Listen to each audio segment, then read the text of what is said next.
Hello, I'm Chris from TechSpert, and today we're going to be checking out the budget-friendly Realme 10 Pro. Not just the bog standard Realme 10 Pro, this is the limited edition Coca Cola version. It's the exact same specs and hardware as the original Realme 10 Pro, just with a design inspired by fizzy pop. Personally, I would have preferred a Glenmorangie limited edition, maybe with some miniatures bunged there in the box, but hey ho. So let's whip out the Realme 10 Pro Coca Cola Edition, see what that's all about, and for more on the latest and greatest tech, please do subscribe and ding that notifications bell. Cheers! So straight off the bat, leaning really heavily into that branding. Even the inside of the lid is filled with Coca-Cola mantras. And let's see what this is all about. So we've got a load of stickers so you can really profess your love for this sugary drink. And there's a couple extra bits chucked in here too. So you've got a can-shaped card which tells you exactly which number of the limited edition phone you wield. And some other random guff there on the back. And this, fair enough, I've got to admit, is pretty bloody cool. The SIM Pokey pin is actually shaped like a Coca-Cola bottle top. And what else do you get in the box besides, of course, the Realme 10 Pro? Well, you've got yourself a 33-watt power adapter, Type-C USB cable, and a good old reliable condom case to keep your Realme 10 Pro safe from harm. And I'm kind of surprised there's no branding on any of that lot, to be honest. It could have been painted red or something, but whatever. So here we are, kiddies. Here is this crazy-ass smartphone in the flesh. I've actually been using the Realme 10 Pro as my full-time smartphone for a long weekend, and I'm shocked that more people haven't come up to me and said, "Oh, you like Coca-Cola, do you?"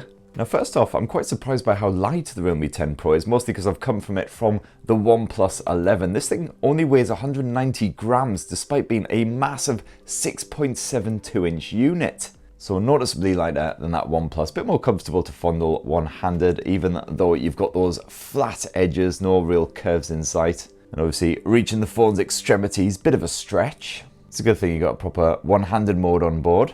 Realme reckons you get a boundless display here. Not quite, you do have a bit of lip action down below, for instance, but the bezels are impressively skinny. So thankfully, this thing is a unit, but at least you don't have any unnecessary girth added on. And while you can certainly pick up the regular Realme 10 Pro in quite a sparkly, in-your-face design, I wouldn't say it's quite as full-on as this Coca-Cola effort. Not exactly a subtle bit of branding there, but someone at the printing factory seems to be on the sauce because that logo has been slashed in half. Realme has added a fake metal effect, which apparently looks like brushed aluminium. And yeah, it's got that kind of sheen to it, but of course when you touch the back end of the Realme 10 Pro, it is quite clearly constructed from plastic. At least that matte finish means it doesn't get all marked up and greasy and grimy and stuff. Obviously, how much you like the design will kind of depend on your feelings towards this particular beverage. Personally, gotta say, I'm more of an iron brew kind of guy. I definitely need a bright orange smartphone in my life. I do really like the red rings surrounding the camera lenses though. In fact, if you like red, chances are you'll probably get on with this phone. Oh, and while this phone is protected against water infiltration, apparently there's no official IP rating or anything, so I certainly wouldn't go taking it into a bathtub or jacuzzi with you. But you know, spill your Coke on the bugger, it'll probably be alright. Now you've got the latest greatest Android 13 here on the Realme 10 Pro, but as usual this has been transformed with Realme UI 4. So while Android users should be able to find their way around no problem whatsoever, you will notice a few changes here and there. And of course on this Coca-Cola edition, you've got an extra bit of fizz to sweeten things up. So this is the Coca-Cola theme that is applied by default. Got a fairly nondescript wallpaper, just a few little bubbles. And a unique lock screen as well, which just appears to be the Realme cat mascot thing, apparently being drowned in fizzy liquid. You've also got an official Coca-Cola ringtone. Do, do, do, do, do, very catchy. And you've also got an official Coca-Cola notification sound. And this one I actually like very much. I basically guarantee every time you get an email, you suddenly get very, very thirsty indeed. You've even got a unique charging animation, which is highly exciting stuff. And then the rest of the Realme 10 Pro is basically your regular Realme UI, complete with, unfortunately, a heap of crapware. All kinds of random stuff bunged on here. Snack video, not really sure what that is. Oh, Roman, bloody LinkedIn, of course. You got Agoda, Realme's own app market, just tons of stuff that you just want to get rid of. Unfortunately, a lot of this crap you can just straight up uninstall from the apps tray. For your storage needs, you have 128 gigs of space. Quite a lot of that unsurprisingly taken up by apps, as you can see, although at least 20 gigs worth of that is Genshin Impact. And the delightful news is you do actually have space inside of that SIM tray for a micro SD memory card if you want to expand. And I do appreciate how Realme has gone for a good old-fashioned edge-mounted fingerprint sensor on here as well, which as you can see there, swift and responsive, no worries at all. That's backed up by a decent bit of face unlock as well. So that sizable 6.72-inch panel here on the Realme 10 Pro is IPS tech, sadly it's not OLED, but it is at least a reasonably decent IPS screen, so no, you don't get an always on display, and the contrast isn't quite as sharp, those blacks not quite as deep. But I'm still perfectly happy kicking back with a bit of Netflix, Disney Plus, whatever. You got full HD plus resolution, visuals 2400 by 1080. Viewing angles are certainly wide enough to comfortably watch something with a fellow family member. And I had no problems on the maximum brightness seeing what was going on when I was outdoors. And the selfie cam orifice doesn't intrude too much on the action when you go full screen, although it is centrally positioned rather than wedged away in a corner. If you head into the Realme 10 Pro's display settings, you can go to the screen refresh rate. As you can see there, it's set to dynamic by default.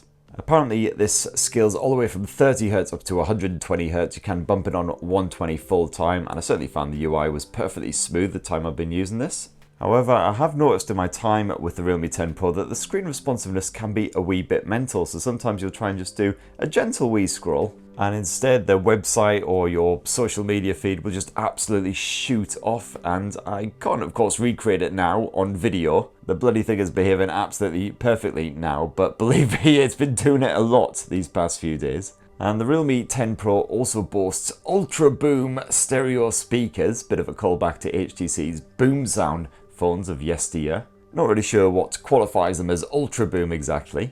So you got the original R-Type. Oh my god, it's so tough! Seriously, if you think Dark Souls is tricky, well this little fucker will eat your soul and then shit it out and then eat it all over again. They're perfectly okay stereo speakers, you know, not the loudest when you crank up that volume, and a little bit tinny to be perfectly honest, but you know, they're fine for just kicking back with some YouTube, whatever. And not only has the Bluetooth streaming been behaving itself, but you also get a headphone jack. Hooray! Now the Realme 10 Pro is powered by all reliable Qualcomm Snapdragon 695 chipset, backed here by 8 gigs of RAM.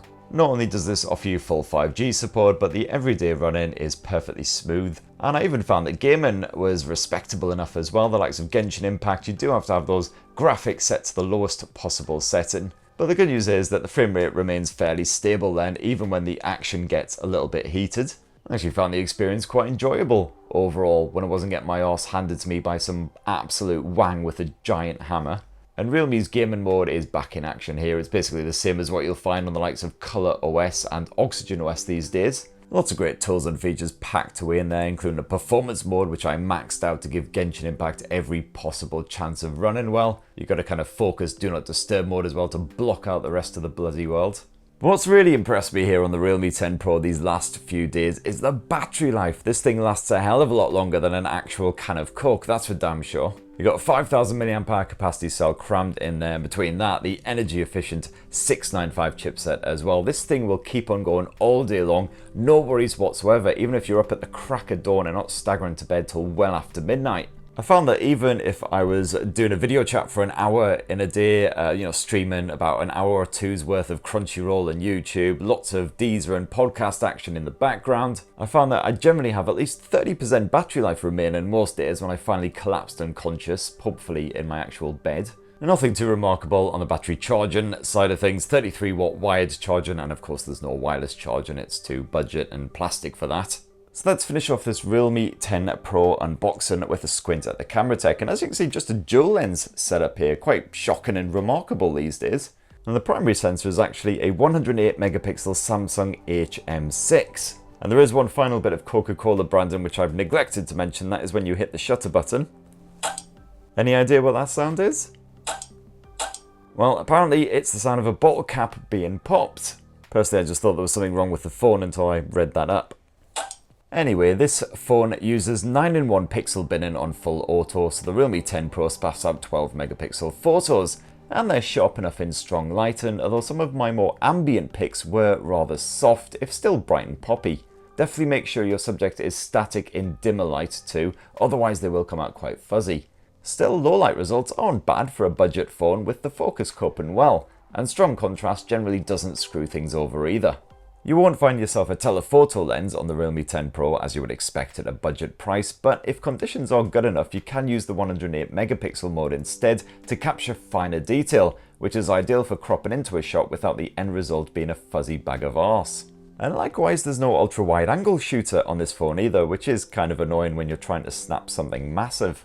The only other lens on here is a 2 megapixel depth sensor for your portrait shots, but at least that means there's no pointless macro bollocks either. And the portrait results on the Realme 10 Pro are decent, complete with the usual selection of very random filters. You can also capture simple home movies with the Realme 10 Pro, although video does top off at Full HD resolution rather than 4K, so those visuals aren't exactly pin sharp when they're viewed back on a laptop or a telly. Stabilization is fine, audio pickup is clear enough, and even in quite ambient light, my test footage wasn't total swampy rubbish. And yes, if you absolutely must shoot some pictures of your own face instead of other people's, well, you got a 16 megapixel selfie camera on the Realme 10 Pro, which is doing a remarkable job of showing how I didn't bother to shave this morning. And yes, you can shoot full HD resolution video with that front-facing cam as well. Again, the audio pickup's absolutely fine. I've had no troubles whatsoever Skyping or Zooming with this thing. And there you have it, my lovelies. That, in a delicious little nutshell, is the Realme 10 Pro. And I gotta say, obviously, the Coca Cola Edition, that's gonna be kind of love it or hate it, dependent on your feelings towards this particular beverage. But if you don't happen to be a fan of fizzy pop, well, no worries, you can pick up the Realme 10 Pro in much more sedate and also still very jazzy, but not quite so corporate hoary designs. And I did enjoy my time with the Realme 10 Pro. It's a very respectably spec'd smartphone for a budget blow. The camera tech's pretty decent with its obvious limitations. But if you want to, you can upgrade to the Realme 10 Pro Plus, which is even better spec'd if you've got a bit more extra cash. I've done a full unboxing of that one on the channel, so go check that out. In the meantime, please do let us know your thoughts down in the comments below. Poke subscribe and ding that notifications bell for more on the latest and greatest tech, and have yourselves a ruddy, wonderful rest of the week. Cheers everyone, love you.